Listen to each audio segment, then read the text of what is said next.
আমার গ্রামীণ পার্কে ভাবতেছিলাম বসে বসে এখানে আপনার ভিডিওর ভয়েস দেবো আর কি। কিছু ভিডিও করে রেখে দিয়েছিলাম এই জন্য আর কি। তো এখানে বসলাম, বসার পর হঠাৎ করে আমার আম গাছে উপরে চলে গেল নজর। তারপর দেখলাম ওইখানে পাকা কয়টা আম আছে আর কি।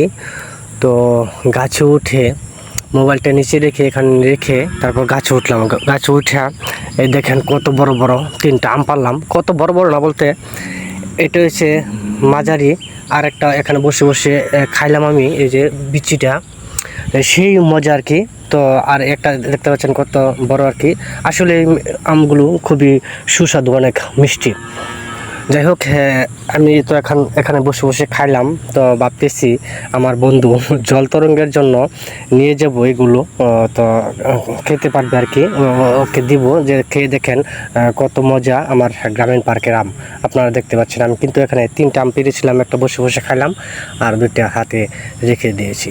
আপনাদের সবাইকে ধন্যবাদ। সবাই মিলেমিশে খাওয়াটা ভালো আর কি।